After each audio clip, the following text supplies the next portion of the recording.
Dando continuidade às nossas atividades, eu convido para o simpósio Autorregulação Comportamental, Emocional e Motivacional no Processo de Alfabetização.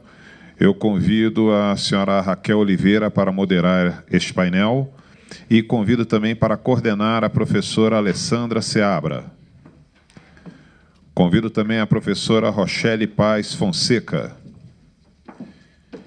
E convido a professora Natália Martins Dias.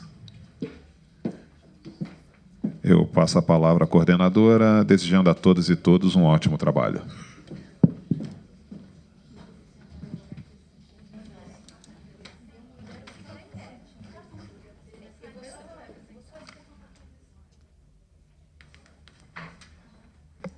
Boa tarde de novo. Algumas pessoas... Você quer vir, Renan? Pronto, chegou o oficial. Venha, Renan.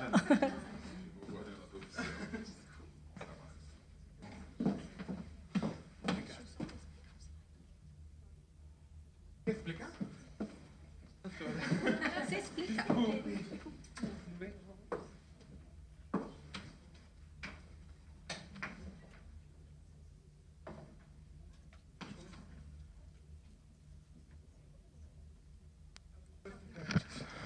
Boa tarde a todos. Desculpem o meu atraso, eu estava em outra reunião do painel. Eu só queria, antes de começar, lembrar vocês que, para fazer as perguntas, nós deveremos entrar nesse site ou então baixar o aplicativo, tudo bem? Então, professora, por favor.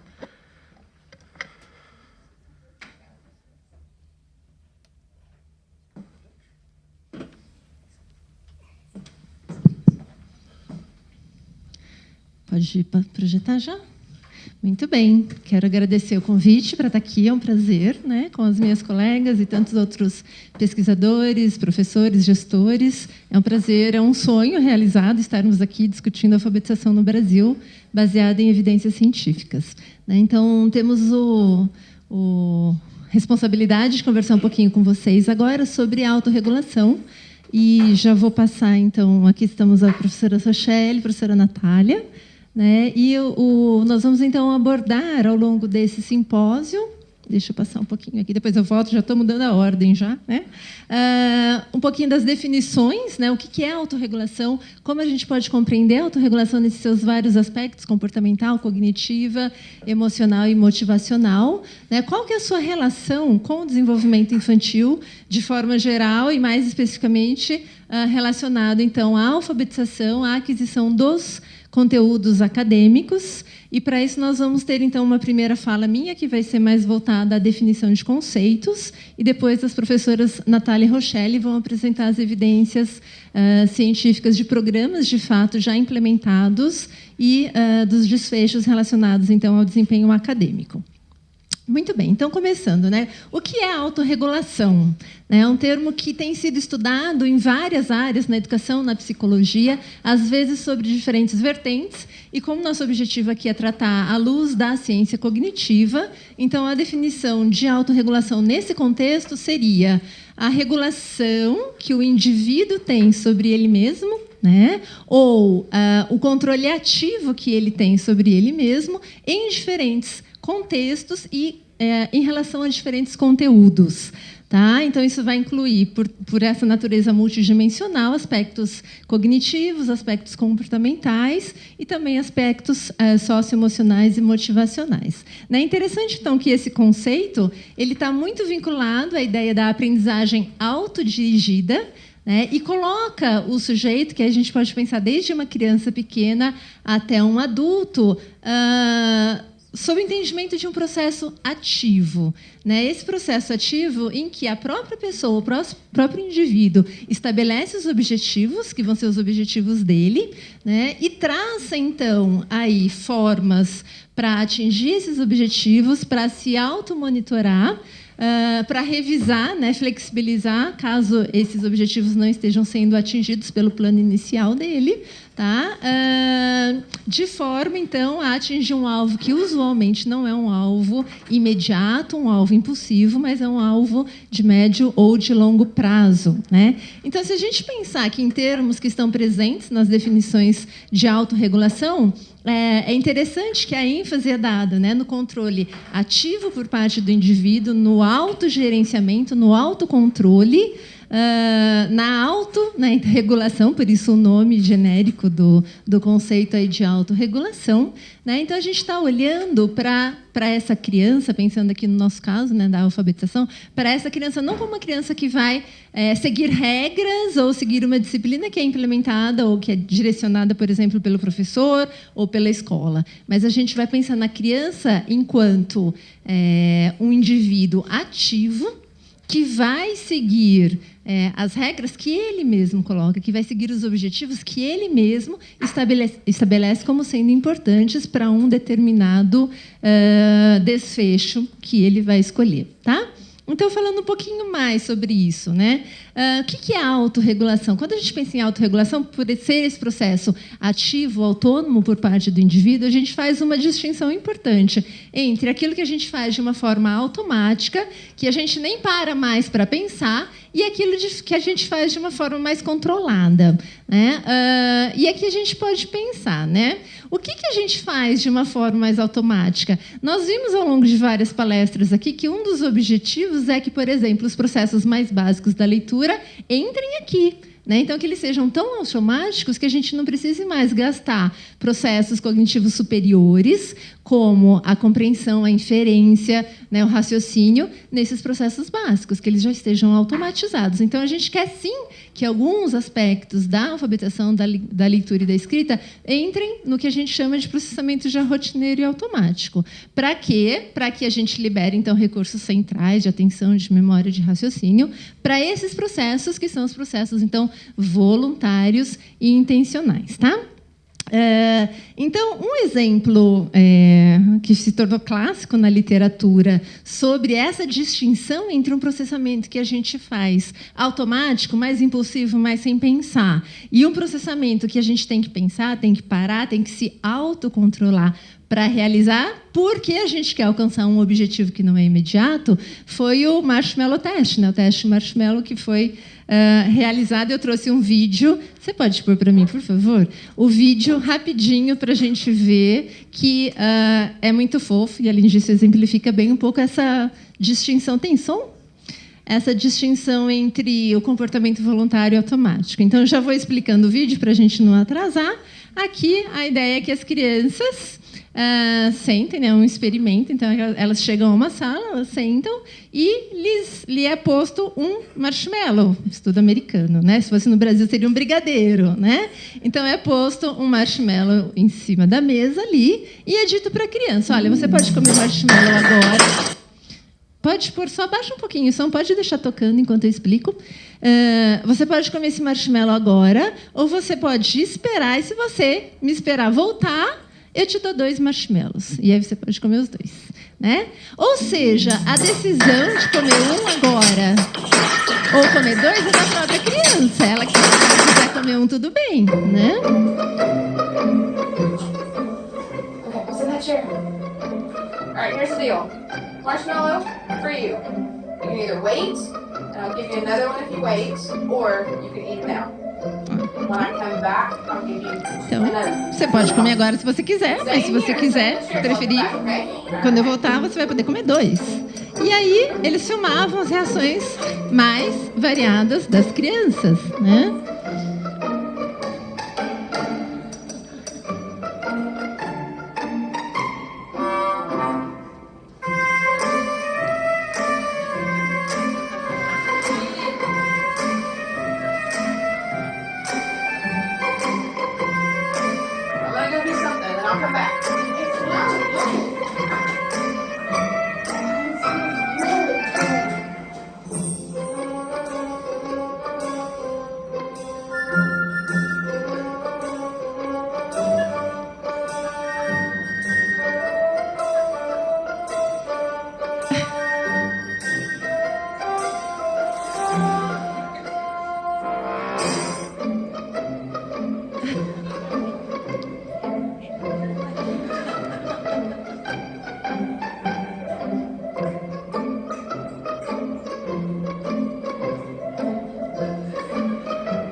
por conta do nosso tempo. Right now, you can wait. Não dá, né? Okay? Não, tudo bem. I'll be back. Stay in the chair, okay? Okay. Olha a reação da pequenininha.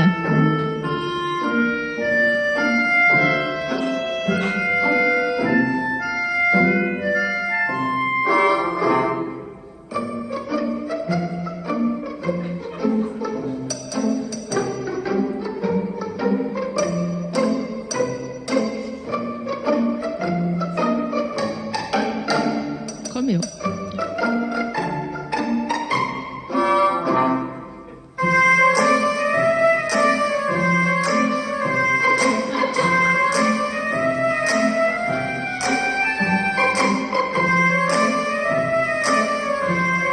Ela foi lá para ver se disfarça.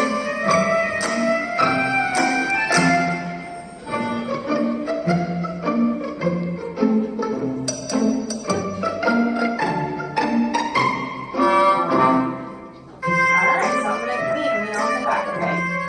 So you can either eat it right now or you can wait. Either way, okay? Okay. Essa já nem espera, né?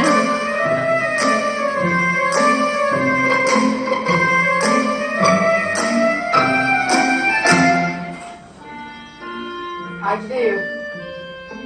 Did you do good? You did? You wanted to eat it, didn't you? Yeah. So did I tell you to give me another one? Okay, I even want both.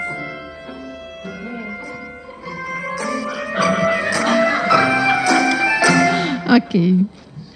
Tá? Então, essa é a ideia da autorregulação. Ninguém disse para a criança, você não pode comer agora, você tem que esperar. Não, foi uma opção dela. Se ela quisesse, muitos quiseram comer imediatamente.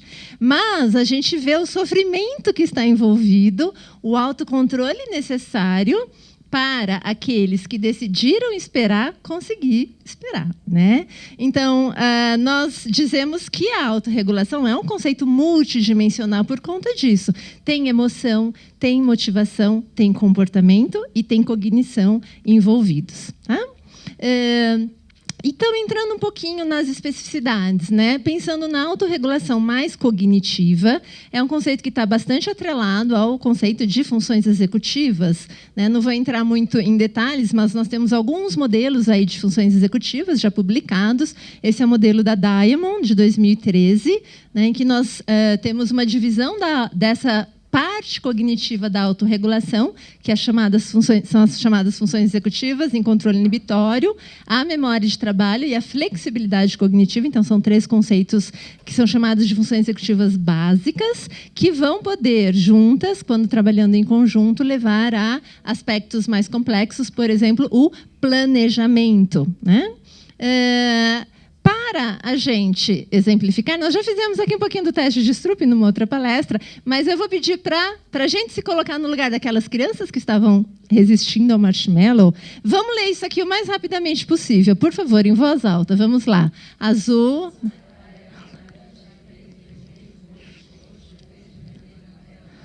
Ótimo. Agora vamos fazer uma coisa que é mais fácil, que é só falar as cores. Não ler, só falar as cores. Vamos mais rápido que a gente conseguir. Vermelho.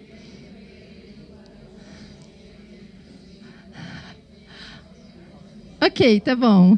O que aconteceu, gente? Vejam que interessante. Nós fizemos uma coisa que é mais fácil do que ler, que é nomear cores. E por que foi mais difícil? Porque tem um comportamento alternativo que está mais automatizado em nós, que é a leitura, que dificulta, porque nós temos que, então, fazer uma seleção e escolher o comportamento-alvo. Tá? Me falaram que eu tenho só 10 minutos, então eu vou correr um pouquinho. Aqui são exemplos de extremos de ausência de autorregulação, no caso, devido à lesão cerebral pré-frontal, né, que é uma das áreas envolvidas no controle executivo, nas funções executivas. Aqui nós temos 2 casos de pacientes com lesão frontal. Vejam, esse paciente, o que ele está fazendo? Ele está acendendo um cigarro e fumando, né? O que tem de errado nisso? Esse paciente não fuma. Mas quando é colocado um cigarro e um isqueiro na frente dele, o que ele faz? Ele acende.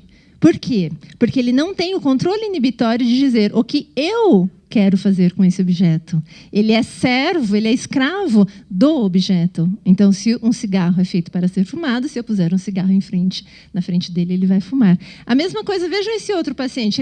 São pacientes pré-frontais. Ele está colocando um óculos, mas ele já está com o óculos dele.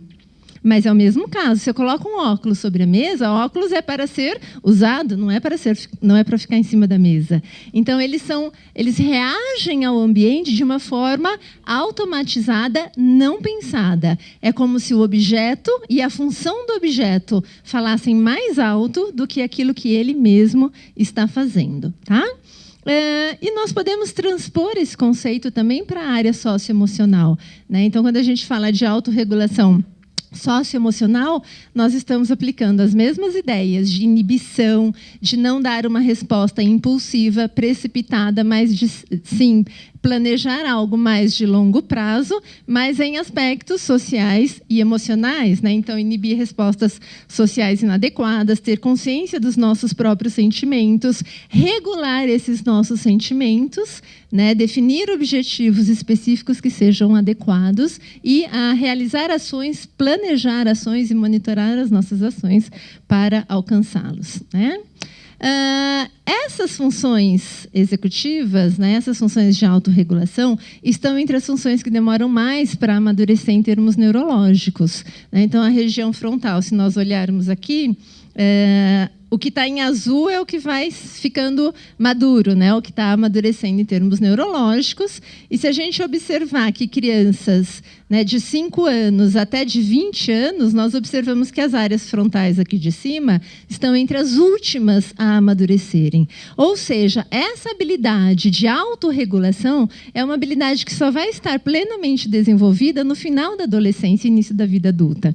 Então, nós estamos trabalhando aí provavelmente grande parte da vida escolar dessas crianças e adolescentes com essas funções ainda não completamente desenvolvidas. Mas vejam aqui o pico, a janela grande de desenvolvimento. É exatamente na área da alfabetização, tá? E entre 5 e 7 anos, mais ou menos, de idade. Então, esse é um período ótimo para nós pensarmos em programas, em intervenções que possam ser realizadas junto a essas crianças, tá?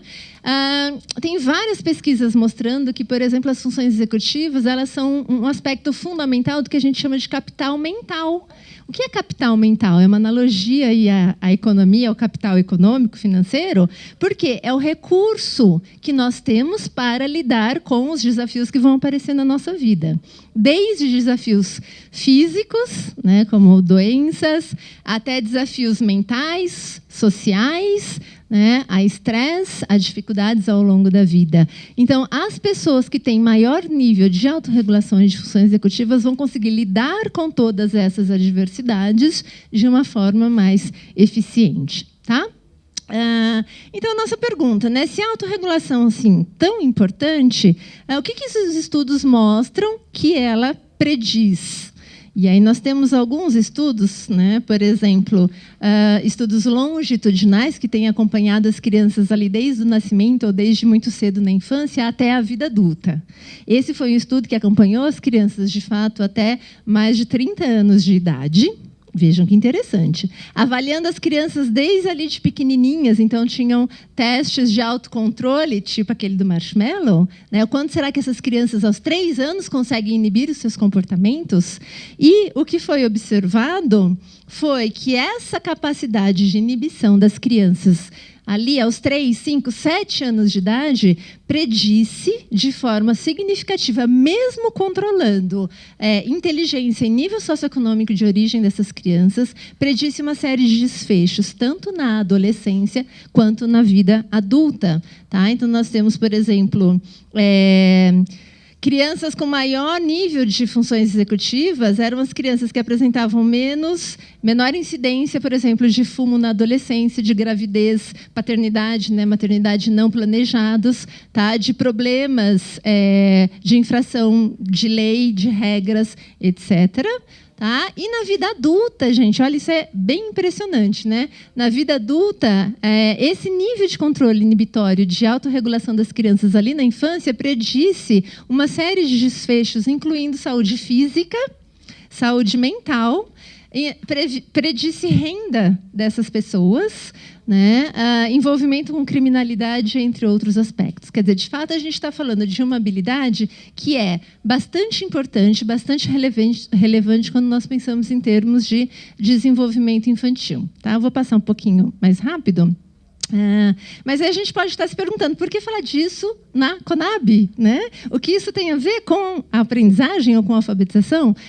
Nós já vimos ao longo de algumas palestras um pouco dessa relação, né? E de fato nós podemos pensar em 2 tipos pelo menos de relação: uma relação entre autorregulação e funções executivas mais indireta com a aprendizagem e uma mais direta com a alfabetização, né? Então nós sabemos que as crianças mais autorreguladas, elas vão aproveitar muito mais a escola e as oportunidades escolares. Então, são crianças que vão ser mais capazes de entender o que o professor está pedindo, está solicitando, de analisar as exigências ali da sala de aula, das tarefas que elas estão fazendo, de escolher recursos para realizar, né, para alcançar esses objetivos, né, e que, inclusive, se automotivam para se manter nessa aprendizagem. E as crianças, por outro lado, com baixos níveis de autorregulação, vão ter o ciclo oposto. E, mais diretamente, com a autorregulação, nós podemos pensar que a própria descoberta do princípio alfabético, quando nós falamos lá da necessidade de compreender que a linguagem falada é composta de unidades mínimas, por exemplo, os fonemas, de refletir sobre isso, que é uma capacidade metalinguística, de aprender a associação entre letras e sons, né, que não é um processo mecânico, mas que requer muito raciocínio, muita inferência, né, tudo isso está diretamente relacionado, isso depende da autorregulação, né? Além disso, contando 20 ou contando 25?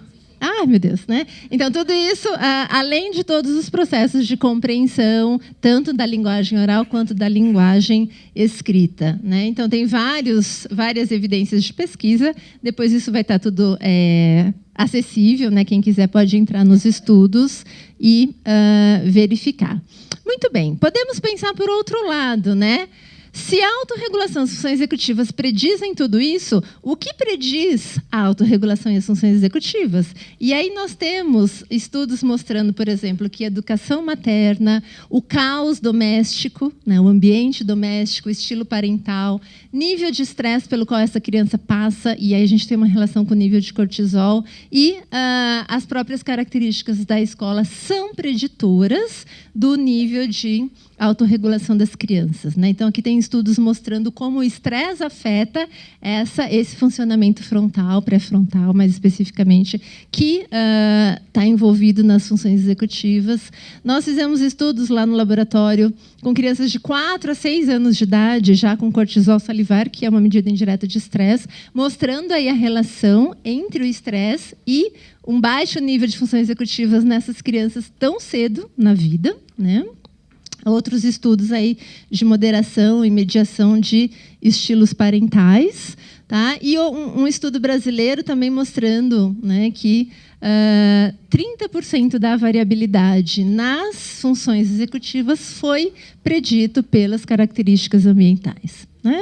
E isso nos causa uma perplexidade grande, porque as crianças que mais precisariam dessas capacidades de funções executivas e de autorregulação, para poder, né, diminuir o gap dela, a diferença delas em relação às outras, são as crianças que vão ter menos chance de desenvolvê-las, porque elas têm famílias caóticas, elas têm provavelmente níveis socioeconômicos, socioculturais mais baixos e assim por diante. Então, é um ciclo que, se nós não fizermos nenhuma intervenção específica, ele vai só se autoalimentar e a diferença entre as crianças só vai aumentar. Tá?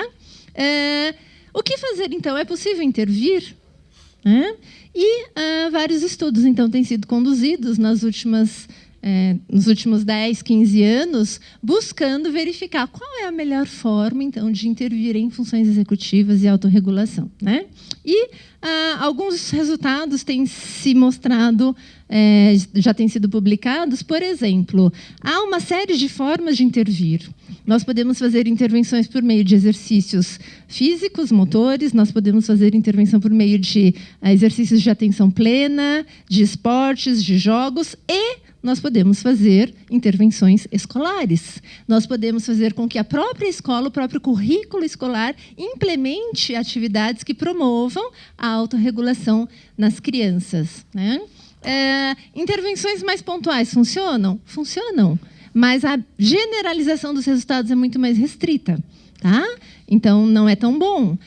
O tempo é importante, nós precisamos pensar isso de uma forma contínua ao longo do currículo ou do tempo, né?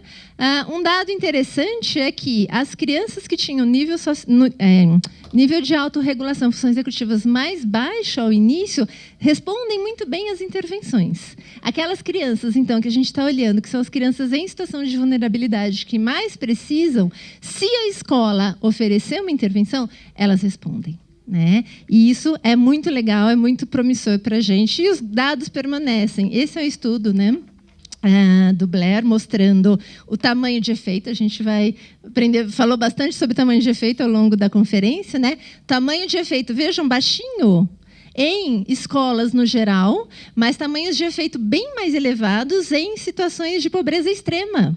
Então, isso é muito legal, né? E, inclusive, tem sido apontado que a intervenção em autorregulação é uma forma de oferecermos equidade às crianças. Porque aquelas crianças que mais precisam, quando a escola oferece uma intervenção apropriada e adequada, de fato, são as crianças que mais respondem. Então, nós conseguimos diminuir a diferença entre crianças, por exemplo, provenientes de níveis socioculturais ou de ambientes familiares, né, de estilos parentais não tão adequados, né? Esse foi um outro estudo publicado agora em 2018, também mostrando o tamanho de efeito.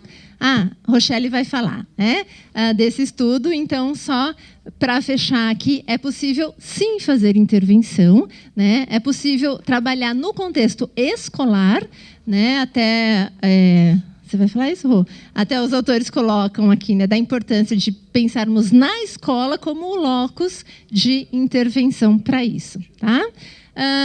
Então, como intervir é o que nós vamos ver a seguir. Obrigada, então, gente, pela atenção, e passo a palavra para a professora Rochelle.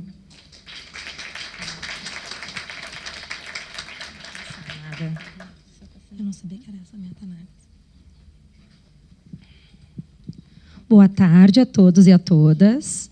Vai ser muito difícil autorregular minhas emoções e minha motivação exacerbada de estar aqui nesse momento, com apenas quase 41 anos, presenciando uma mudança histórica no Brasil, que é a política conversando com a ciência, e essa conversa entre os dois gerando impacto muito positivo, com grande tamanho de efeito, eu espero, na população brasileira. Estou pensando na geração dos meus filhos, né? Já me preocupava muito com as crianças antes, depois de me tornar mãe, passei a me preocupar quadruplamente mais. Então, agradeço muito a organização do evento, o Renan, que está suando a camiseta em todos os sentidos para que isso dê certo. E vou tentar falar para vocês sobre os programas de intervenção em autorregulação e funções executivas em escolares que a gente tem desenvolvido no Brasil e algumas evidências. Então, esse é meu ousado objetivo. Sintetizar possíveis ações de intervenção precoce e preventiva, conceituando precoce e preventiva como: a gente sabe que tem janelas ótimas, períodos ideais para desenvolvimento, como o professor Augusto bem falou, para várias habilidades cognitivas, entre elas linguagem oral, leitura e escrita. Se nós intervimos um pouco antes dessa janela abrir, ou pelo menos no momento em que ela está abrindo, nós preveniremos eventuais atrasos, problemas ou transtornos específicos de aprendizagem que se instalariam de modo mais grave, mais severo. Em autorregulação comportamental, cognitiva, emocional e motivacional, para potencializar a alfabetização e minimizar atrasos e transtornos de aprendizagem no ensino fundamental. A partir de evidências translacionais, então vou começar trazendo evidências de idosos para vocês, para verem o impacto da falta de leitura. E sobre o papel da leitura e de desfechos de programas internacionais e nacionais. Então, o menu são algumas evidências translacionais de leitura e reserva cognitiva. Essa revisão sistemática que a Alessandra acabou de mencionar, eu vou trazer resultados específicos dela, já pensando no que caberia para o Brasil. Evidências de 5 programas gaúchos que nós promovemos e o que a gente conseguiu de desfecho. E o que a gente pode fazer a partir de tudo isso. Então, gente, a gente vai falar, nós 3 estamos falando sobre os olhos da neuropsicologia. Então, eu vou falar aqui com uma pessoa que pesquisa, que clinica em neuropsicologia, mas também vou falar como educadora universitária. Eu pego adolescentes nos primeiros semestres do curso de psicologia da universidade e me apavoro em como alguns chegam com nível rebaixado de compreensão e de produção textuais. Depois a gente vai pensar em neuropsicologia cognitiva, que é a relação entre as funções, que é o que tem sido falado, né? O professor falou antes muito bem sobre a relação entre linguagem oral e escrita. E sobre a neuropsicologia do desenvolvimento, que antes era só associada a crianças. E hoje a gente tem uma visão bem mais translacional, da criança ao idoso e do idoso à criança. Né? Quantas vezes vocês já não ouviram falar que o início da infância muitas vezes coincide com a curva ao contrário de início de declínio, mas isso depende da reserva cognitiva, que tem super a ver com o que a Alessandra falava antes de capital mental. Chegamos à neuropsicologia escolar. Esse é um dos papas no mundo, né, de reserva cognitiva, e ele tem, no seu último paper publicado ano passado, de consenso de terminologia, unido o conceito reserva cognitiva com reserva cerebral e com resiliência cognitiva e socioemocional. O que seria a reserva cognitiva? É o nosso step cognitivo. É aquilo que a gente produz de habilidades cognitivas acima do esperado. Então, eu preciso memorizar a tabuada. Mas, além de memorizar a tabuada, eu também quero entender como é que a tabuada funciona e eu entendo a regra de que se eu ficar somando 3 mais 3 mais 3, eu vou chegar até 3 vezes 10 é 30. Tá? Então, eu vou ter reserva cognitiva a mais em relação à média. O que é reserva cerebral? É aquele terreno baldio do cérebro que está esperando ser alimentado. Qual é o alimento do cérebro? Informação. Conhecimento. Tá? E o capital neurobiológico corresponde a todas aquelas conexões, né, sinapses, que a gente faz a partir dos desafios. Gente, nós não estamos colocando uma pedra em cima do que Piaget e Vygotsky falavam. Vários pressupostos de Piaget e Vygotsky podem ser revisitados a partir da neuropsicologia. Na verdade, a gente não está reinventando a roda, a gente está encontrando um novo brilho e novas explicações que fazem a roda fazer mais sentido. Então, nós temos utilizado essa escala com adultos para pesquisar a própria cognição deles e também com pais de crianças, em que a gente está querendo investigar a leitura e escrita, para avaliar a frequência de hábitos de leitura e escrita. Então, se lê em revistas todos os dias, alguns dias por semana, uma vez por semana, raramente ou nunca, jornais, livros, sites, redes sociais.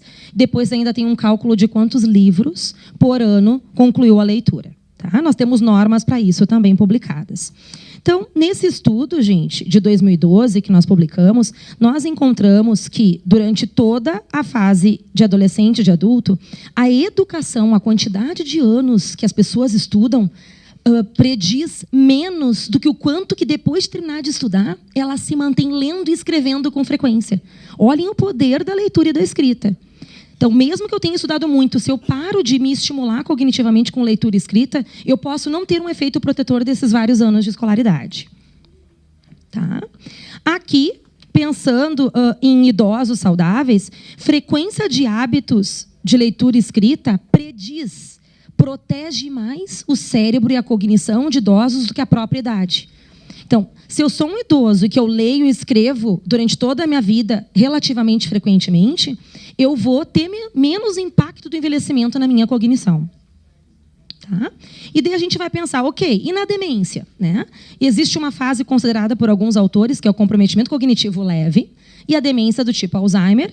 E nesse estudo nós encontramos que os hábitos de leitura e escrita explicaram tanto ou mais do que o próprio diagnóstico de desempenho em funções executivas, que são a nossa habilidade de gerenciar o tempo, de planejar, de organizar, de controlar impulsos.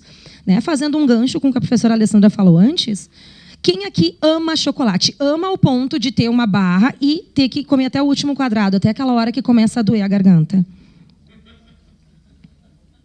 Então, qual é a minha estratégia para autorregular? Que população boa, né, que está aqui, que não tem esse problema. Só 3 pessoas levantaram a mão. Parabéns. São casos a serem estudados. A minha estratégia de autorregulação não é heterorregulação. Eu ligo para o marido e digo, não compra chocolate. Eu vou para o carro dele, está cheio de capa de chocolate, porque ele comprou escondido para não me levar para casa, porque eu não sei me controlar. Tá? Então, pensa em uma criança, saiu de uma aula ótima de educação física, super motivado, que é a aula que as crianças mais amam em geral. Daí vai para a aula de matemática, que é o próximo período. Né? Como que a gente vai ligar com essa transposição de motivação, automotivação super elevada para uma automotivação super rebaixada? Né? Tá, e será que em psicopatologias, transtorno bipolar, que está super, né, na boca do povo, isso também impacta? Sim. Flexibilidade cognitiva, gente, ou seja, que é o contrário de rigidez mental, é uma habilidade que está muito em falta no mercado. Aquelas pessoas turronas, teimosas, estabeleceram um plano A, não pode ter B, C, D, é só o A que funciona. Tá? Essa habilidade, essa função cognitiva executiva, ela está muito alterada no transtorno bipolar. E quase 8% foi explicado somente pela frequência de hábitos de leitura escrita. Ou seja, não importava se eu tinha transtorno bipolar ou não. Mas se eu lesse, eu me protegia e conseguia manter a minha flexibilidade cognitiva. Tá? O último estudo que eu vou apresentar para vocês de translação é um grupo que não lê e nunca estudou muito, comparado com um grupo que nunca estudou muito, mas leu muito a vida inteira. Criou hábitos de leitura e escrita. Tá? Eu tenho exemplos em casa. Minha mãe estudou muito pouco, terminou o antigo 2º grau, high school, com um supletivo, e seguiu lendo a vida inteira. Tem um vocabulário gigantesco. E o meu pai estudou pouco também, terminou com supletivo, e não leu mais nenhum livro inteiro na vida. Só lê manchete de jornal, quanto muito. Tá? E o WhatsApp hoje. Então, o que a gente encontrou, gente? Diferença em várias áreas do hemisfério esquerdo e do hemisfério direito, dizendo que o grupo 3, que é o que mais leu, apesar de ter estudado pouco, tem áreas muito relacionadas a funções executivas e autorregulação emocional mais desenvolvidas. Tá? E como é que funciona a reserva cognitiva em crianças? Tá? Esse estudo foi um estudo muito bacana que a gente fez em parceria com o Instituto Alfa e Beto e com a Universidade de Nova York, tá? Que é o estudo lendo em voz alta versus o desenvolvimento de crianças, certo? A Cluster Randomized Trial. Tá? Em suma, nós fomos para o Nordeste, e pais de crianças foram orientados a como brincar, fazer brincadeira guiada e a como ler com os seus filhos. Certo? O que aconteceu depois do tempo de intervenção? As tarefas mais cognitivamente demandantes foram mais procuradas pelos pais. E eles tiveram melhor qualidade de interação por leitura com as crianças. E as crianças, por sua vez, tiveram melhores linguagem oral, memória de trabalho e QI, tanto verbal quanto não verbal, pela UASI. Tá? E se a gente pensar, eu fiquei deprimida pelo menos 3 semanas, depois que a gente analisou os dados do TDA2, que eu sou uma das autoras, é o teste de desempenho escolar. O TDA2 foi lançado, gente, esse ano, porque o TDA1, que foi lançado em 94, ficou ultrapassado. Uma das principais fontes que nos levou a julgar que ele está ultrapassado é que, naquela época, não tinha diferença entre escola pública e privada no Brasil, para ler, escrever e calcular cálculos básicos. Hoje, a diferença está no nível de dobro para triplo, na habilidade de escrever palavras familiares, não familiares, as palavras reais, de fazer cálculos matemáticos com conhecimentos do Programa Nacional de Livros Didáticos do 1º ao 9º ano, e de ler palavras também familiares e não familiares, regulares e não regulares.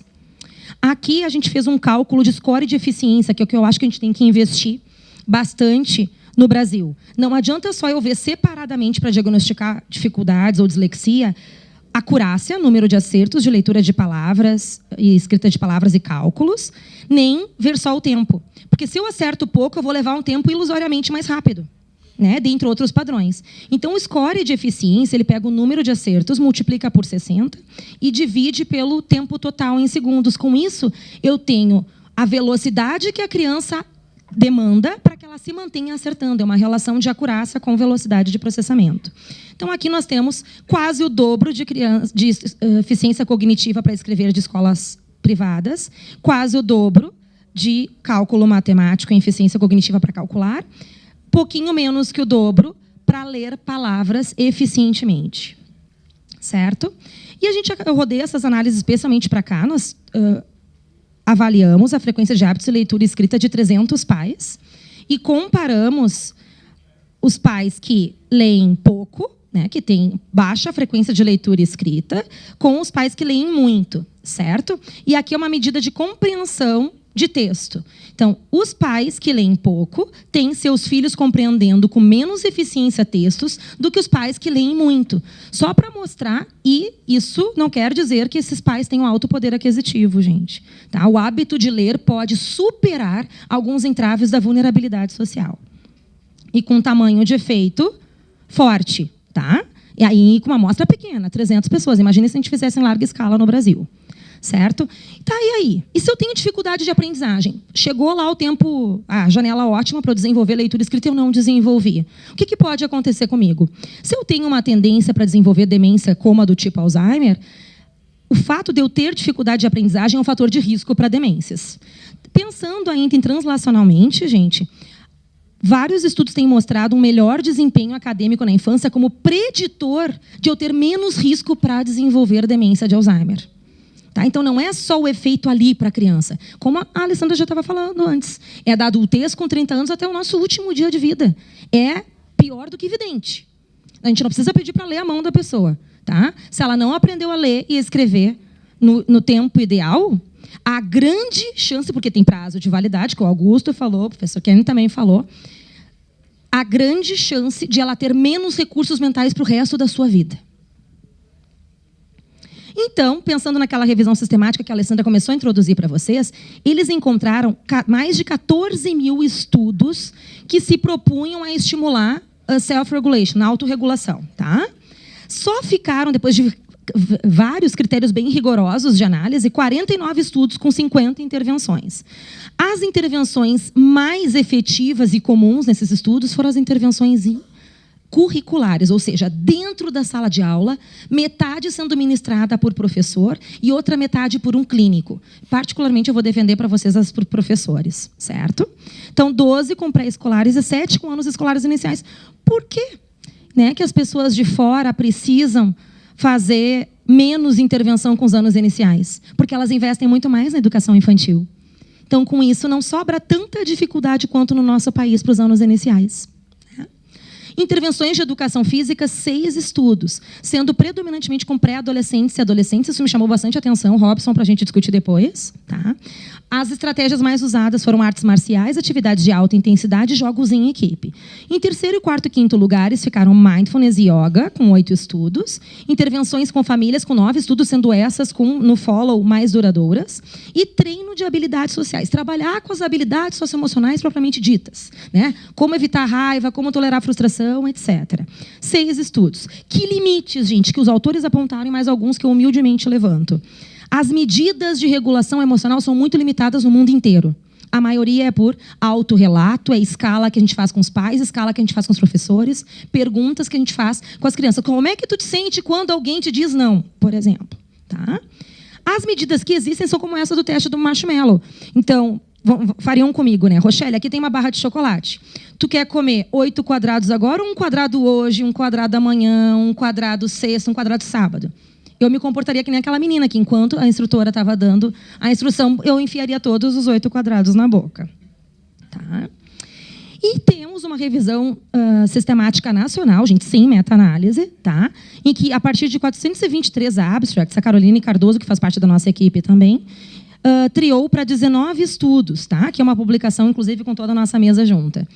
Os programas curriculares tiveram também melhores desfechos acadêmicos generalizados, sendo de todas as intervenções de funções executivas, apenas 7 com autorregulação. E há um destaque para as estratégias multimodais. Nem só a tarefa, lápis e papel, mas também associando com programas computadorizados e também com estratégias explícitas, como sugerida por Meltzer, 2010. Então, nós encontramos programas computadorizados, abordagem curricular e instrução de estratégia cognitiva. Nós promovemos 5 programas, gente, de 2016 para cá. Tá? Nós estamos em grande parceria com a Educação Física da minha universidade, com o professor Rodrigo Sartori, investigando o efeito de alguns esportes, né, e dados preliminares que eu já posso adiantar para vocês. Crianças paupérrimas, pré-adolescentes paupérrimos, que têm inteligência rebaixada, conseguem ter melhores funções executivas do que o esperado por terem elevadas e eficientes habilidades motoras para jogar futebol. Uhum. Então, nós primeiro fizemos o SENA, gente, que é um programa de capacitação neuropsicologia da aprendizagem para educadores. Depois nós promovemos o PENSE, que é um programa de estimulação das funções executivas pelo professor em sala de aula, ou seja, no currículo. E fizemos o PECOLEF, que é um programa que estimula tanto funções executivas como compreensão de textos ao mesmo tempo. Certo? Então, aqui está o SENA, que envolve conhecimento sobre cognição e estratégias para a sala de aula. Tá? Então, um exemplo, né, uma das tarefas é descrever uma cena e mudar a história. As professoras levavam para a sala de aula, todo mundo narrava uma cena em conjunto e cada um tinha que inventar um novo fim para a história. Tá? Que desfechos que nós tivemos, gente, com 30 crianças de 2º e 3º ano de escola pública de Porto Alegre. O grupo experimental melhorou muito mais do que o controle no subteste aritmética do TDA2. Melhorou matemática. Certo? Com um tamanho de efeito bem elevado. O programa PENSE tem como princípios o ensino de estratégias sistemáticas, então reforçando o que todos os outros pesquisadores trouxeram, e as estratégias de funções executivas são incluídas no próprio conteúdo escolar ao longo do conteúdo. Né? Então, tem a modalidade em grupo, algumas atividades individuais dentro do grupo, que a gente chama de cabine. O mediador é o professor sob supervisão constante. E a população-alvo são crianças do ensino fundamental 1. Nós fizemos durante 5 meses, 3 vezes por semana, com sessões de 50 minutos. Temos 4 módulos: planejamento, controle inibitório, memória de trabalho e flexibilidade cognitiva. Planejamento é o ato de pensar antes de executar, ou seja, envolve um monte de autorregulação. Controle inibitório, nós já falamos, é só pensar no chocolate. Memória de trabalho é aquela memória que a gente usa para fazer 2 ou mais coisas ao mesmo tempo, consultando diferentes gavetas de memória no nosso cérebro. Então, ela é super utilizada para compreender o texto, assim como para fazer a relação entre fonema, que é o som, e grafema, que é a letra. E flexibilidade cognitiva é pensar sob outro ponto de vista, né, mudar o ângulo de vista. Então, todas as etapas tinham um período de aquisição da estratégia, de aprendizagem, consolidação e de transferência para leitura, escrita e matemática. Como exemplo, né, aqui a gente se baseou na vida dos insetos. Uma formiga tinha que pensar antes, durante, e revisar se o que ela tinha planejado foi realmente executado. Certo? O aluno tem uma folha de planejamento, que ele vai fazer todos os passos. E aqui a gente tem uma tarefa bem ecológica, arrumando a mochila escolar, que, por incrível que pareça, e até mesmo na classe socioeconômica média ou alta, eu encontro pessoas de 12 anos que não sabem arrumar sua própria mochila. Por quê? Nós, mulheres, assumimos as funções executivas do planeta. A nossa mesma, a do marido, do cachorro, do gato, dos filhos, depois dizemos: ai, como eu estou cansada. Né? Porque a gente está sobrecarregada de funções executivas. Então, pouca culpa nossa. Construindo a capa do caderno. Tá? Para que a mãe vai fazer? Manda a criança fazer a capa do caderno. Desenvolvimento de autonomia, independência e funcionalidade é a base das funções executivas. Vocês lembram, eu chamava de jogo do ratinho, mas o nome oficial é jogo dos pontos, que a gente tem que fechar o máximo de figuras sem que o outro nos feche antes. Tá? Sequência lógica, a partir da sequência ordenar, criar uma história. Tá? E achar o diamante fazendo um planejamento antes de qual caminho vai seguir. Alguma tarefa foi invenção? Várias tarefas que já existem. Os professores, depois que nós capacitamos, nos dizem isso. Rochelle, vocês nos ajudaram a hierarquizar e a entender o porquê que algumas coisas davam mais certo do que outras. Tá?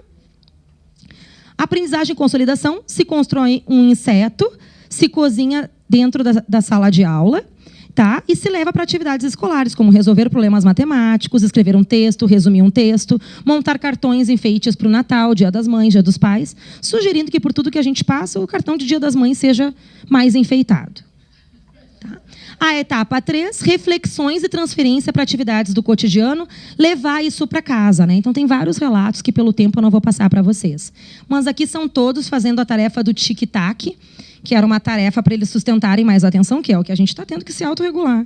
Quantas pessoas estavam desacostumadas a assumir o lugar de aluno e ficar sentado o dia inteiro, quer dizer, 4 dias inteiros, ouvindo várias palestras, por mais motivação e tesão que a gente tem. A gente quer assistir, mas será que a gente consegue sustentar a nossa atenção para isso? E agora nós fizemos o Repense, que é a continuação do Pense para a regulação emocional, que tem uma fase de aquisição de estratégias, de aplicação e consolidação, identificando as emoções em si, as emoções nos outros, que é muito mais fácil lavar a roupa suja dos outros do que a nossa, e alterar o comportamento, transferindo para atividades do cotidiano e reflexões. Certo? Então, uma né, tem a formiga Regis e a formiga Regina, que podem se comportar como um furacão, como um vendaval ou como uma brisa, mostrando a intensidade das emoções. Tá? E a gente usa a metáfora dos rios e dos afluentes de geografia para verificar as emoções secundárias, como raiva, ódio, fúria. Aqui estão eles tentando mimificar, né, as expressões faciais de diferentes sentimentos. Tá? Que impacto que o Pense teve, gente, comparando 64 crianças que fizeram o programa com 49 do grupo controle? Tá? Nós tivemos um ganho muito grande no subteste aritmética do TDA2 e também na compreensão textual e na leitura de palavras e pseudopalavras. Um orientando meu da educação em informática fez um jogo de videogame com um Xbox. Tá? Na crença de que a psicomotricidade é o berço das funções executivas, então, ao se movimentar, fazendo exercícios de controle inibitório, melhoraria a leitura, a escrita e o próprio controle inibitório. Tá? Então, tem várias tarefas como essa, que a gente tem que acertar a cor da tinta e vem uma mosca muito barulhenta, e eu tenho que me desviar da mosca para seguir acertando a tinta. Então, o maior efeito que ele teve foi num teste de controle inibitório por leitura.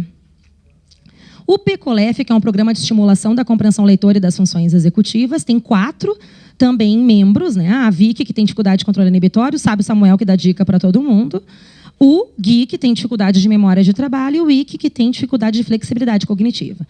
Com apenas 17 crianças que fizeram o programa, comparadas com 17 que não fizeram, a gente teve um efeito leve, pequeno, em leitura no TDA2, fazendo esse programa misto, em compreensão de textos com demanda de inferência, então entender que o protagonista tinha uma intenção secundária meio sacana, e também na fluência de leitura. Renan, eu botei o laser no teu rosto. Desculpa, ainda bem que tu autorregulou a tua emoção. Então, a atividade 1, as palavras ajudantes, gente. Os alunos tinham que não ler o texto inteiro, apenas buscar palavras que eles nunca ouviram falar. Eles tinham que circular ou grifar essas palavras, buscar os seus significados, fazer um desenho para cada significado e depois ler sem acessar aquele significado para poder fazer uma síntese da ideia geral do texto, trabalhando compreensão leitora com controle inibitório. O que a gente pode fazer em termos de ações, então? Incluir estratégias cognitivas, estratégias explícitas e sistematizadas, com generalização e transferência, ou seja, eu estimulei A, mas eu quero que vá para B, C, D, lá para fora da escola também essas habilidades. Dentro dos programas no currículo, desde a educação infantil, não adianta começar no primeiro ano, tá? Mediação por professores com atividades construídas com isso. Os professores têm tanta ideia de atividade que a gente poderia ter feito mais um programa extra com as ideias que eles nos deram depois que eles entenderam o que são as funções executivas. A gente tem que se unir com quem está no chão da fábrica, tá? Começar em uma formação ativa de professores, ativa com eles participando, né? Seguir com estimulação em sala de aula desde prontidão escolar. Por muito tempo eu escutei que eu não podia falar o termo prontidão escolar, school readiness.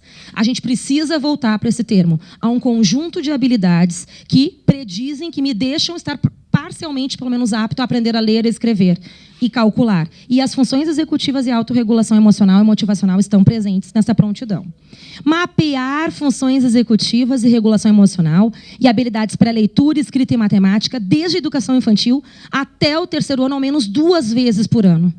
Sem mapear, sem avaliar funções executivas, controle inibitório, linguagem oral e leitura, escrita e matemática, ou habilidades pré-leitura, pré-escrita e pré-matemática, não tem como a gente montar programas personalizados para aquela turma. Certo? Avaliar não é para diagnosticar, é para planejar, é para usar uma função executiva. Certo? Pequenos grupos em reforço escolar. Não tem essa de fazer reforço igual para todo mundo, né? Ou parecido. A gente vai fazer reforço escolar de acordo com um padrão que eles têm de prontidão.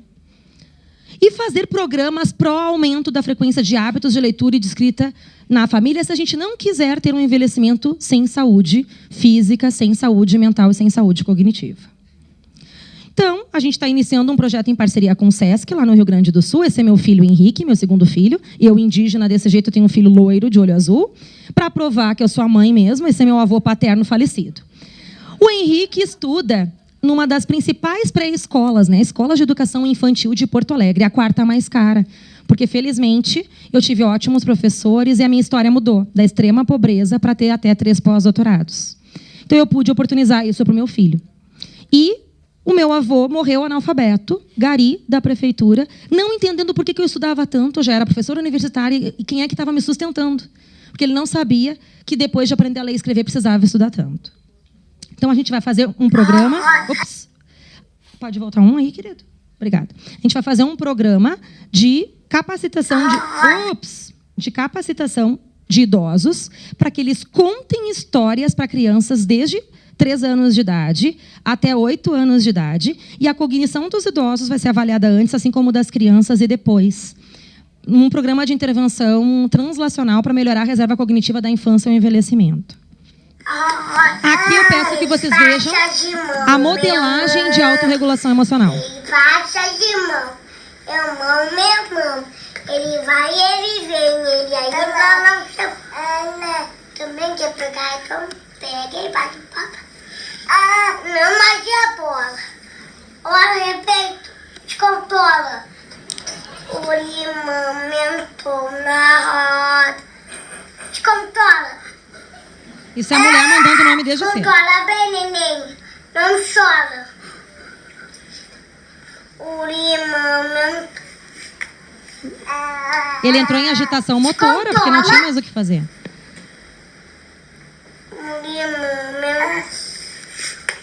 Olha a cara de empoderamento feminino da minha filha há 1 ano e meio. O neném te controla. Não chora, December. O limão. Enfim, gente, o que a gente pode observar desse vídeo? A minha filha mais velha fazendo modelagem no meu filho mais novo de heterorregulação emocional. Hoje, como é que eles estão em termos de modelagem?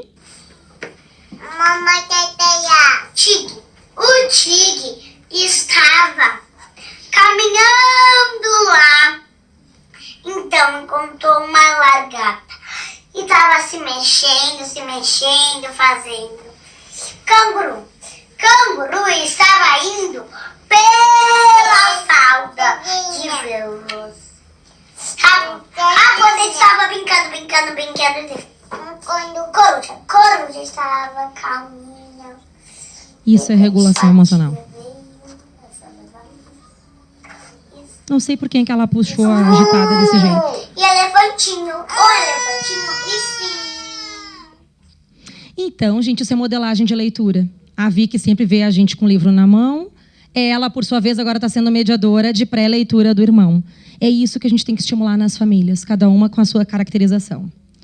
Então, eu agradeço muito a minha família científica, o grupo de neuropsicologia clínica educacional, experimental e escolar, que é uma grande família, e eu escrevi uma frase para encerrar minha fala de hoje, para a gente refletir juntos, né?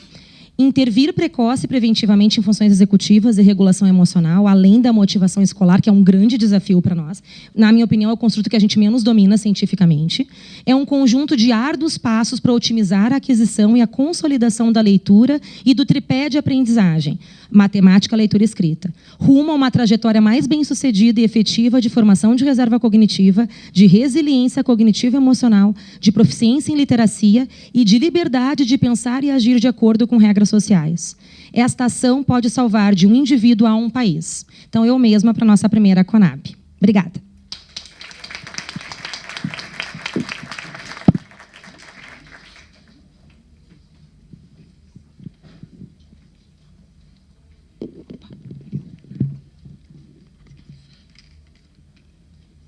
Só dá um iniciar aqui. Deixa ele a lista para mim, por favor.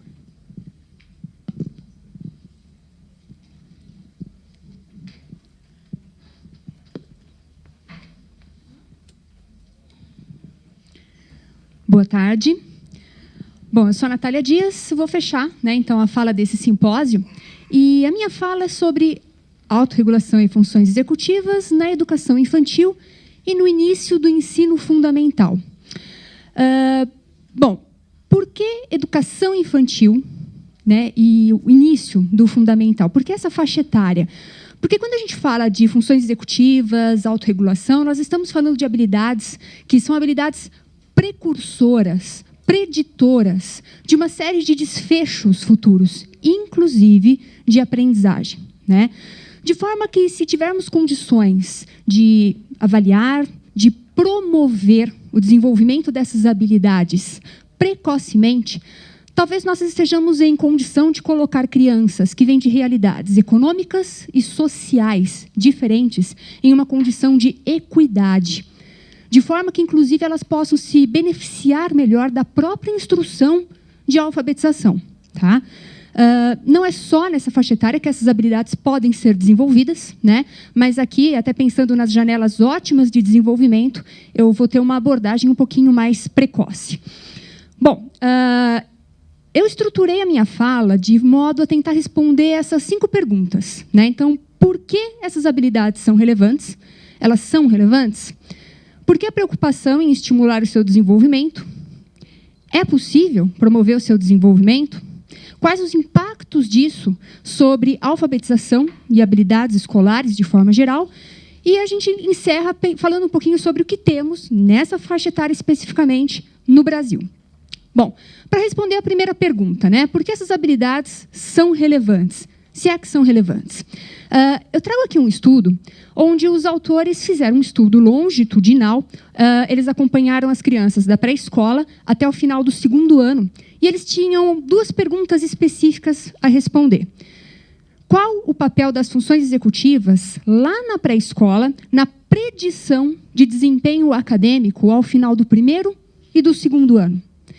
E a segunda pergunta, será que crianças com diferentes níveis de funções executivas na pré-escola, elas têm diferentes padrões de desempenho, diferentes trajetórias, né, no seu desenvolvimento de habilidades acadêmicas? E o que eles encontraram foi o seguinte. Para responder a primeira pergunta, eles fizeram uma análise, que a gente chama de análise de regressão. Sumariamente, o que eles encontraram é que funções executivas na etapa pré-escolar é um construto responsável por uma variância importante, né, por uma contribuição importante para matemática, leitura e escrita, nesta ordem, mesmo 2 anos depois. Eles também dividiram as crianças a partir do seu desempenho em funções executivas lá na pré-escola. Crianças com baixo desempenho em funções executivas, médio desempenho e alto desempenho em funções executivas. E compararam o desempenho delas ao final do 1º e do 2º ano em matemática e também em leitura. E o que eles identificaram é que aquelas crianças que lá na pré-escola tinham piores funções executivas, elas estavam em uma condição de desvantagem no seu desempenho acadêmico no curso da escolarização formal, no 1º e no 2º ano do fundamental. Bom, os autores pontuam o seguinte: iniciar o ensino fundamental, a escolarização formal com baixas funções executivas, né, está associado com um desempenho escolar inferior. E, com base nisso, eles pontuam que essas habilidades podem ser marcadores importantes de risco para dificuldades escolares.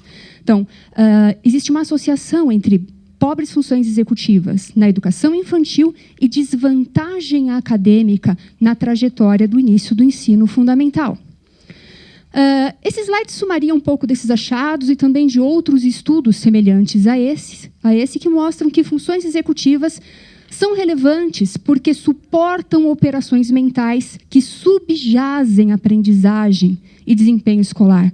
São fundamentais para que a gente possa compreender um texto, são fundamentais para que a gente possa fazer cálculos matemáticos. Então, elas têm um impacto direto sobre a aprendizagem e desempenho, né?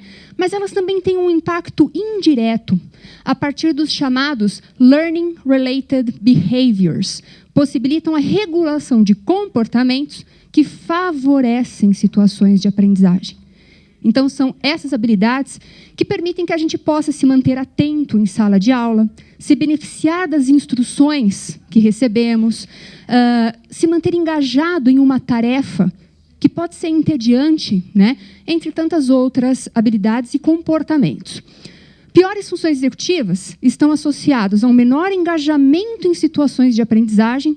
Essa criança vai perder oportunidades de aquisição de conteúdos e também de outras habilidades, né? E isso, de certa forma, pode levar a um acúmulo de prejuízos ao longo da trajetória escolar dessa criança. Bom, a segunda pergunta. Por que a preocupação em estimular o seu desenvolvimento?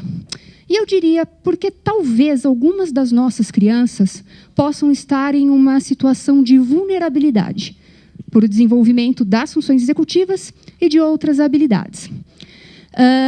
Esse modelo ele compila uma série de dados que integram fatores ambientais e predisposições individuais, né, e como que eles interagem na determinação do desenvolvimento cognitivo, neuropsicológico. Aqui a gente tem uma evidência que a literatura já coloca, né, de forma consistente, que baixo nível socioeconômico está associado a um déficit cognitivo e comportamental. Bom, isso pode interagir com variáveis internas dessa criança, assim como variáveis ambientais, podendo ou não conduzir a uma situação de vulnerabilidade no desenvolvimento cognitivo e de aprendizagem dessa criança. Mas, ao mesmo tempo, esse modelo ele também nos dá dicas importantes de possíveis alvos para intervenções, porque ele também destaca algumas variáveis ambientais, assim como algumas outras individuais, que podem ser fomentadas na tentativa de promover autorregulação e, assim, mudar trajetórias de desenvolvimento, ao promover maior resiliência, né? Ao facilitar, ao promover o desenvolvimento desse indivíduo. Esse é um outro estudo em que os autores tentaram verificar qual seria o impacto de variáveis como nível socioeconômico, o pertencimento a minorias, né, raciais, além de funções executivas e vocabulário na pré-escola sobre o desempenho acadêmico no primeiro ano. E interessante que eles observaram que nível socioeconômico e o fato de você pertencer a uma minoria racial tem um impacto sobre o desempenho escolar, mas que é mediado pelas funções executivas. Ou seja, crianças de nível socioeconômico mais baixo ou aquelas que pertencem a minorias raciais, elas estão em risco de ter piores funções executivas. E isso as predispõe a ter um pior desempenho acadêmico. Essas são as conclusões que esses autores pontuam a partir dos achados. Tá? Eu não vou ler para vocês, mas eu vou só ressaltar ali a última, né? Resultados sugerem que funções executivas poderiam mitigar o impacto de fatores de risco social no desempenho acadêmico, no desempenho escolar. Para fechar, né, a resposta a essa pergunta, né, por que a preocupação em estimular o seu desenvolvimento, essa é uma discussão que tem acontecido lá fora e que eu acho que também se adequa bem, né, que é o nosso contexto. Serpel e Espósito, eles têm falado muito a respeito do foco atual da educação em uma aprendizagem que tem enfatizado muito conteúdo e preparação para avaliações periódicas, mas que tem, de certa forma, negligenciado a promoção do desenvolvimento cognitivo. Tá? Quando a gente volta ao foco das ações para a promoção de autorregulação e de funções executivas, a gente está voltando o foco, né, das ações do professor justamente sobre o desenvolvimento de habilidades, sobre o desenvolvimento cognitivo. E importante, né? Incluir estratégias para a promoção dessas habilidades durante o ensino fundamental ou mesmo previamente a ele, pode ser uma estratégia importante para a gente minimizar as diferenças de desempenho acadêmico entre crianças que entram no sistema com melhores ou piores funções executivas. E, nesse sentido, então, é que essas estratégias podem compor importantes fatores, né, importantes estratégias para a promoção de equidade. Pergunta 3 e pergunta 4. É possível promover o desenvolvimento dessas habilidades? E quais os impactos disso sobre alfabetização e habilidades escolares? Eu vou abordar essas duas questões de forma conjunta. E, para isso, eu selecionei alguns artigos. Tá? Eu peguei esse primeiro artigo, de 2014, em que os autores encontraram um aspecto bem interessante, que também vem bem na direção dessa questão da promoção de equidade. Eles utilizaram um currículo chamado Tools of the Mind. Um pouquinho mais adiante eu falo um pouquinho dele. Eles tinham um grupo controle, um grupo experimental, os próprios professores implementaram as intervenções em sala de aula e eles verificaram ganhos em funções executivas, em raciocínio, em vocabulário, em leitura e também em matemática. Porém, eles verificaram que alguns ganhos, em particular, foram maiores ou se deram apenas para as crianças oriundas de classes socioeconômicas menos favorecidas. E eles verificaram, então, a partir dessa intervenção, que era possível diminuir a lacuna, o gap de desempenho acadêmico entre crianças oriundas de classes mais ou menos favorecidas a partir da intervenção em funções executivas. O outro estudo é um estudo de um grupo argentino, onde os autores, logo após a intervenção, que durou 1 ano, ela é implementada ao longo de 1 ano letivo, eles não encontraram diferenças significativas, né, em funções executivas nas crianças que participaram da intervenção. Porém, 1 ano depois, aquelas crianças foram reavaliadas e elas tinham melhor desempenho em leitura, em matemática, em relação com pares, em autonomia, mostrando que mesmo pequenas diferenças, né, em funções executivas podem reverberar e promover ganhos importantes em outras áreas. Esse é um estudo de 2019, é de um grupo italiano, e aqui foi um programa de intervenção implementado também em contexto de sala de aula, enquanto um complemento curricular, em crianças de 5 anos. E aqui eles identificaram ganhos específicos de funções executivas sob a habilidade de controle inibitório, né? Nossa habilidade de controlar o nosso comportamento, controlar os nossos impulsos. Mas também identificaram um efeito de transferência importante para habilidades pré-acadêmicas, né? Especificamente aquelas associadas à alfabetização, como rimas, consciência de sílabas, nomeação automática rápida, escrita de palavras isoladas, né? Palavras simples isoladas, né? E verificaram que esse ganho nessas habilidades pré-acadêmicas foi mediado pelo ganho que a intervenção promoveu em controle inibitório, né? Por que é relevante a gente pensar nessa relação e nesse efeito sobre habilidades pré-acadêmicas? Porque essas habilidades pré-acadêmicas, de consciência fonológica, de nomeação automática rápida, de escrita de palavras simples, né, essas habilidades iniciais, elas são precursores e pré-requisitos fundamentais, né, de leitura e de escrita posterior. E esse estudo mostra que a intervenção em funções executivas também pode ter um efeito sobre essas habilidades pré-acadêmicas. O último estudo que eu trago aqui é o estudo do grupo da professora Adele Diamond, que é uma das maiores referências nessa área, também é um estudo bastante recente. Eles usaram o Tools of the Mind, que é um currículo, né, que tem como principal objetivo promover uma série de habilidades cognitivas vias à ulterior aprendizagem acadêmica e alfabetização. O objetivo aqui era verificar se haveria efeito nas habilidades acadêmicas das crianças, na regulação da atenção e sobre outras medidas, como bullying, ostracismo de colegas, além de variáveis do professor, né? Particularmente aqui nesse gráfico, o que a gente observa é que houve um efeito importante dessa intervenção na regulação da atenção e no tempo em que as crianças conseguiam ficar engajadas de forma independente, de forma autônoma nas atividades, que aumentou substancialmente nas crianças que participavam do TULS, né? Isso é relevante porque, inclusive, permite que o professor possa dar atenção a crianças particulares, uma vez que o grupo consegue se engajar de forma independente nas demais atividades. Isso diminui a necessidade de intervenção disciplinar do professor e também tem repercussão sobre o próprio ambiente de sala de aula. Para além disso, eles também verificaram impacto na qualidade das relações, dos comportamentos pró-sociais e, mais interessante, em habilidades pré-acadêmicas, né? Então, habilidades iniciais de leitura e de escrita. E os autores deixam bastante claro, né? Por que o TULS teve esse impacto sobre essas habilidades pré-acadêmicas? E eles vão falar, por conta do seu impacto sobre as funções executivas, que também permite um aumento, uma melhora na capacidade das crianças em se engajarem, em se envolverem em situações de aprendizagem. Bom, e o que a gente tem no Brasil? Meio que voando, tenho 4 minutos. No Brasil, a gente desenvolveu o PIAFEX, Programa de Intervenção em Autorregulação e Funções Executivas.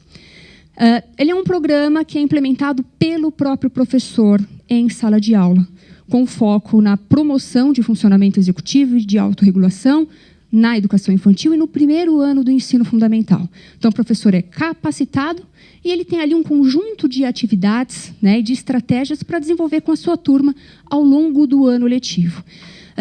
Em termos da estrutura básica, né, a gente tem aqui alguns aspectos essenciais, como a interação do professor com o aluno, então, o uso de estratégias como promoção da fala privada, né, que é o uso da linguagem enquanto uma estratégia para a autorregulação, a auto- e a heterorregulação do comportamento, a atuação desse professor como um mediador, quando usar o questionamento, quando se utilizar de instruções mais claras e explícitas. Uso de mediadores externos, né? Falei já da fala privada, o incentivo à heterorregulação, porque antes de eu desenvolver a capacidade de regular o meu próprio comportamento, eu desenvolvo a capacidade de regular o comportamento do outro. Então, a heterorregulação ela precede a autorregulação. Além disso, existem os módulos básicos, né? São 10 módulos, que contemplam 43 atividades, e um módulo complementar. Só passando bem rapidinho pelos módulos, né, eles têm, então, atividades, como, por exemplo, aqui no módulo 1, né, organização de materiais, rotina e manejo de tempo. São estratégias que podem ser implementadas no dia a dia e vão ser utilizadas como estratégias para facilitar a organização para atividades.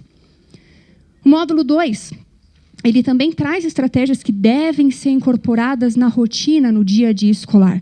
E vão ser usadas quando o professor precisar de algum suporte para ensinar as crianças a estabelecer objetivos, a planejar, a se organizar para cumprir, né, um objetivo de médio a longo prazo. Esse é um módulo, por exemplo, que trabalha muito com a organização de ideias, causalidade, consequências do comportamento. O módulo 4 traz atividades que vão estimular principalmente inibição de comportamento e atenção em atividades que podem complementar a educação física, mas que podem ser colocadas como meras brincadeiras. O módulo 5 já tem um foco em estimular formas mais adaptativas de comunicação, de resolução de conflitos interpessoais. O módulo 6, né, tem um foco em como ensinar a criança a identificar e a lidar com as suas emoções, expressando-as de forma mais adequada. O módulo 7, né, um módulo que as crianças trabalham em grupos, em geral em duplas ou trios, pode ser adaptado a diferentes conteúdos. Aqui, no caso, é uma montagem com blocos. Então, o que a gente tem são crianças tendo um objetivo comum, porém, tendo diferentes funções, de forma que elas aprendem a cooperar, a interagir, a auto- e heterorregular comportamentos, né? Nós temos diferentes papéis. Um é o engenheiro, o outro é o construtor. Porém, apesar dos diferentes papéis, nós temos um objetivo que é comum. Então, como que a gente vai, né, trabalhar em função disso? O módulo 8, que tem como foco estimular o pensamento flexível. O módulo 9, né, então o foco maior aqui, é levar a criança a pensar sobre os seus processos de pensamento, reflexão, metacognição. E o módulo 10, né, onde a gente retoma o valor da brincadeira. Muito semelhante à brincadeira livre. Qual que é a principal diferença? Ela é estruturada. Antes de brincar, a gente vai planejar do que a gente vai brincar, quem vai ser o quê, do que a gente precisa. Isso envolve organização, antecipação, planejamento. Depois, durante a brincadeira, eu tenho que me manter no meu papel. Envolve controle inibitório, envolve flexibilidade para lidar com as mudanças da trama. E, por fim, o método complementar, que é uma narrativa, né? Então, depois de cada capítulo, existem ali uma série de atividades onde as crianças vão colocar em prática as estratégias que elas aprenderam a partir da personagem nas narrativas. Tenho mais algum tempo? Tá, 2 minutos. Vamos lá. Só alguns resultados, tá, do PIAFEX. Por enquanto, nós temos apenas 3 estudos publicados com o PIAFEX. Esse é um primeiro estudo com crianças pré-escolares, onde o que a gente observou, lembrando, aplicado pelas professoras ao longo do ano letivo, foram ganhos específicos em controle inibitório e em atenção. Com as crianças do primeiro ano, nós verificamos ganhos em flexibilidade cognitiva, menor cometimento de erros em um teste de atenção. Elas também tiveram menor efeito de interferência em um teste de inibição, mostrando que elas têm um melhor controle inibitório. Elas também foram melhor avaliadas por pais e por professores em uma tarefa, em uma escala que avalia problemas executivos, especificamente de planejamento. E interessante, na maioria dos testes, as crianças que participaram da intervenção, as crianças do grupo controle, elas tiveram um aumento ao final do ano no seu tempo de resposta, no seu tempo de reação. Então, a gente pode pensar, poxa, mas o programa, então, deixou as crianças mais lentas? Por que elas estão mais lentas? Porque elas estão pensando mais antes de dar resposta. Elas estão ponderando mais e agindo de forma menos impulsiva. Aqui são algumas falas das professoras e que corroboram os resultados quantitativos que nós encontramos. De forma geral, o que elas estão dizendo é que as crianças aprenderam a solucionar conflitos, que elas têm mais autonomia, que elas se organizam, né, de forma mais adequada. E o último estudo do PIAFEX é esse daqui, em que, além dos ganhos em funções executivas, o que nós observamos foi que, após a intervenção, as crianças que participaram do programa tiveram um melhor desempenho em aritmética, principalmente em cálculo, que faz sentido. E também tiveram um melhor desempenho em leitura, principalmente nos itens que exigiam leitura fonológica. Depois de um ano, né, então no follow-up de um ano, e lembrando que durante esse ano a intervenção ela não foi continuada, nós reavaliamos as crianças e elas continuaram tendo melhor desempenho em aritmética, em leitura e em leitura especificamente naqueles itens que envolviam decodificação, então rota fonológica, e no tipo de item que também envolvia a leitura lexical ou ortográfica. Além disso, essas crianças também foram melhor avaliadas em termos de comportamento, tendo menos problemas com pares e melhor comportamento pró-social. Bom, para fechar, conclusões gerais, né? Áreas da ciência cognitiva podem informar, a partir dos seus modelos e evidências, a elaboração de currículos e de programas complementares, que incluam a promoção de habilidades cognitivas no âmbito das práticas de sala de aula. Isso permitiria prover aos professores subsídio para uma prática com um potencial de beneficiar suas crianças. E não só suas crianças, mas beneficiar os próprios professores, né?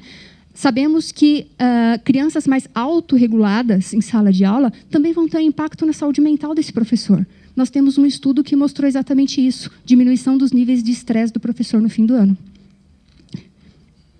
No tocante à promoção das funções executivas, né, estimular essas habilidades possibilita que nós possamos fomentar o desenvolvimento de habilidades que são base para o desenvolvimento subsequente dessas crianças, o que nos coloca a possibilidade de prevenir dificuldades de comportamento e de aprendizagem, e, além de prevenção, nos coloca a possibilidade de promoção de equidade. E aí eu só queria finalizar destacando o papel potencial da escola para essas intervenções serem implementadas em caráter universal. Então, a escola é um espaço privilegiado, onde evidência científica, políticas públicas e práticas, né, de sala de aula podem, de fato, trocar, podem dialogar.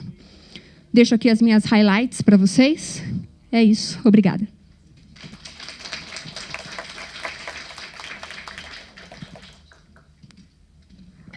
Muito bem.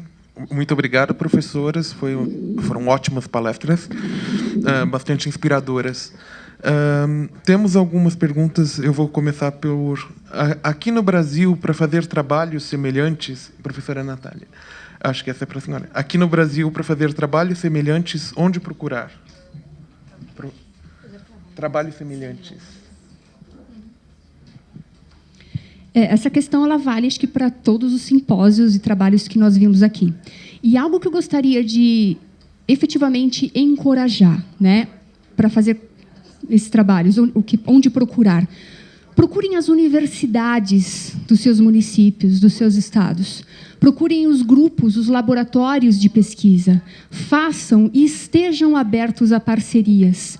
Isso é fundamental para que essa troca, né, entre a comunidade escolar e a comunidade acadêmica, de fato, ela seja efetiva. Então, essa é a dica maior que eu deixaria. Procurem as universidades, os laboratórios, os pesquisadores que estão próximos de vocês, né? Eu acho que a gente, quando coloca esses estudos, essas evidências, a gente está pensando globalmente, mas muito da nossa ação ela vai ser local, né? Então, vamos começar pelas parcerias que a gente pode travar com as universidades, com as escolas que estão ali, né, próximos, né, de nós.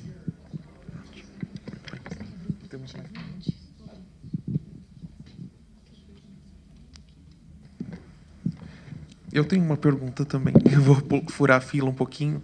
Eu só queria ouvir um pouco mais, professora Alessandra, se possível, sobre a importância das práticas de literacia no âmbito familiar. A senhora poderia falar um pouquinho? Claro. Essas práticas, elas são muito parecidas com o que alguns programas de intervenção precoce preventiva em funções executivas realizam. Por exemplo, contagem de histórias. Os programas específicos para funções executivas, depois eu faço paralelo com a literacia, né? Trabalham, por exemplo, com grupos de crianças, né? E aí a gente vê a importância, de novo, do social, em que uma criança conta a história e a outra criança fica ouvindo. Inclusive, nós podemos ter os mediadores da boquinha, para quem conta a história, e da orelhinha, para quem ouve. Então, a prática de contar a história e de ouvir a história são práticas que desenvolvem as funções executivas. Porque, enquanto um está contando, o outro tem que manter o controle inibitório para ouvir, né? E cada um tem que manter, então, a sua função. Depois, nós podemos inverter esses papéis. Então, quem estava ouvindo conta e o outro tem que ficar esperando. Então, essas práticas que os pais vão desenvolver em casa, né, na literacia emergente, elas têm um efeito direto, por exemplo, sobre linguagem, sobre expansão de vocabulário, mas elas também têm um efeito sobre as funções executivas e seus componentes, controle inibitório, flexibilidade cognitiva, né, sobre a sustentação da atenção e outras habilidades que nós entendemos como sendo componentes das funções executivas. Professora Rochelle, há alguma possibilidade de encontrarmos termos que venham a substituir expressões como prontidão pré-escolar para evitar que velhas práticas sejam retomadas? Bom, gente, eu sei que, infelizmente, o conceito prontidão escolar, que é school readiness em inglês, ficou pejorativo no nosso país. Só que por que a gente vai mudar o nome, ao invés de ressignificar práticas atreladas ao nome, né? Eu preciso ter um conjunto de habilidades socioemocionais, cognitivas, sobretudo linguísticas e motoras, para aprender a ler, escrever e calcular. Eu preciso. A gente não querer usar o termo significa deixar crianças irem para o primeiro ano. A última estatística de escolas privadas recebendo liminares para adiantar a data corte no nosso estado é absurda. Tá? Então, tudo bem, não queremos chamar, então, quais são as habilidades de pré-leitura, de pré-escrita, de pré-matemática que a criança tem? Seria o termo mais comprido, substituto. Mas, no fundo, o que quer dizer? Essa criança está minimamente pronta para não sofrer e já começar a entrar na escola desenvolvendo aversão e ansiedade escolar. É isso que eu defendo. Tá? A gente tem que mudar as práticas atreladas ao nome. Só complementando, um dos termos possíveis seria o de habilidades pré-acadêmicas. Não sei se é muito bom, porque parece que o acadêmico, né? Mas, enfim, é um termo que tem aparecido na literatura, de repente, para evitar isso que alguém perguntou, né? A vinculação a práticas anteriores, mas acho que é uma questão de pensar que é muito mais importante a criança e o desenvolvimento da criança do que o nome que a gente dá para isso, né? Então, dê o nome que a gente quiser. O que a gente precisa é fazer aquilo que a gente sabe que é preditor de alfabetização posterior.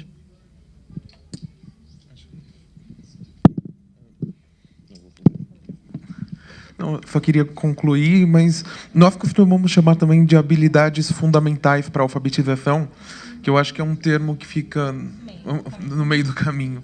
E para evitar a confusão com o conceito de prontidão, ou no sentido de maturidade, ou prontidão para a leitura, mas no sentido de desenvolvimento, como se as crianças precisassem desenvolver certas coisas para aprender outras. Não sei, mas eu acho que é uma ótima questão para debate e para futuros estudos. E a gente pode encaminhar isso também na nossa revisão. Acho muito legal. Então, eu agradeço a todos e agora intervalo, por favor. Obrigado.